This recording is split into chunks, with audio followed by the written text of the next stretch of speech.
কুমার, তোর সব বদমাইশি আজ শেষ। এই দেখ বড় বস্তা, এটাই পুরে তোকে সোজা চালান করে দেবো বোর্ডিং স্কুলে। না না না, আমি বোর্ডিংয়ে যাবো না, আমাকে ছেড়ে দাও, আমাকে ছেড়ে দাও। যেতে তো হবেই কুমার, বোর্ডিং স্কুলে গেলে তুই কাউকে দেখতে পাবি না, আমাকে ছেড়ে দাও, ওখানেই আটকে থাকবি, কোনোদিন ছাড়া পাবি না তুই। আমাকে ছেড়ে দাও, আমাকে ছেড়ে দাও। নিতা, ছেড়ে দাও, ভর ওকে বস্তায়। আমাকে ছেড়ে দাও, আমাকে ছেড়ে দাও।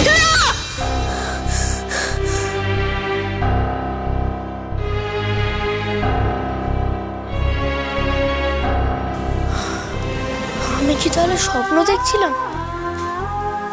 মাসি যে বলে ভোরের স্বপ্ন সত্যি হয়, তাহলে কি এখন ভোর হয়ে গেছে? এই স্বপ্নটা যদি সত্যি হয়, তাহলে জেঠি অনিতা মাসি তো আমাকে ধরে নিয়ে যাবে, বস্তায় ভরে আমাকে বোর্ডিংয়ে নিয়ে চলে যাবে। এই কথাটা গিয়ে আমি বাবাকে বলি। না না, বাবাকেও বলা যাবে না, বাবা তো ওদের দলে, বাবা আমাকে একটুও ভালোবাসে না, বাবা তো শুধু ওদের কথাই শুনবে, আমাকে শুধু মাসিই বাঁচাতে পারে। না, যে করেই হোক আজকে আমাকে মাসির কাছে যেতেই হবে। আমি গণেশপুরে চলে যাব, আমাকে মাসির কাছে যেতেই হবে, আমি গণেশপুরে চলে যাব, আজকেই চলে যাব।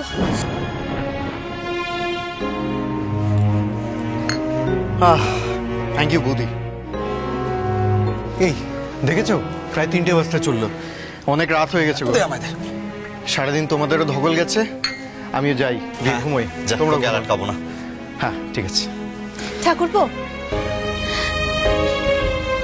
কথা দিলে কিন্তু অনিতাকে আনতে আর দেরি করা যাবে না। আমি যত তাড়াতাড়ি সম্ভব বিয়ের দিন ফিক্স করছি, কেমন?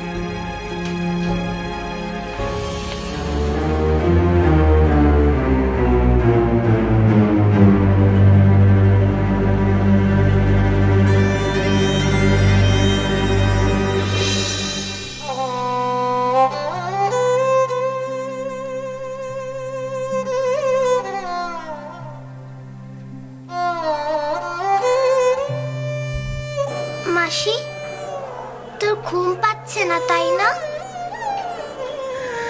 তুই এখনো জেগে আছিস কেন?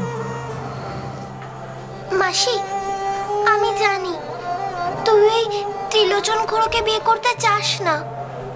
তুই তো গগন মামাকে বলেছিলি আমি বিয়ে করব না, তাহলে রাজি হলি কেন?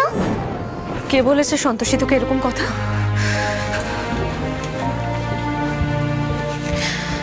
সন্তোষী, বিয়ে টিয়ে এগুলো বড়দের বিষয়, এগুলো নিয়ে তুই মাথা ঘামাস না, তুই ঘুমিয়ে পড়। দেখি, আমি জানি মাসি তুই আমার জন্য ত্রিলোচন খুড়োকে বিয়ে করতে চাইছিস, নাহলে তুই এই পচা লোকটাকে বিয়ে করতিস না।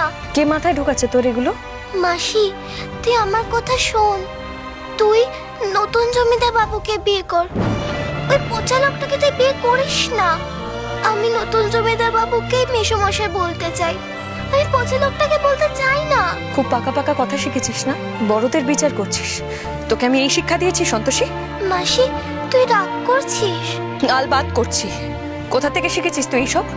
মাসি, আমি তোকে খুব ভালোবাসি, আমি তোর এই দুঃখী মুখটা দেখতে পারি না।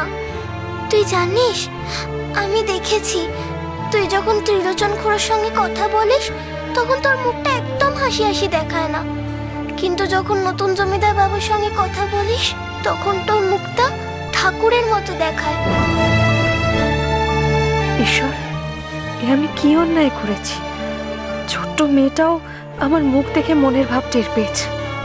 না না, এসব ওর মন থেকে আমায় দূর করতে হবে। শরৎচন্দ্র চট্টোপাধ্যায়ের অনুরাধা, সোম থেকে শনি সন্ধ্যে 7:30টায় আকাশ আটে।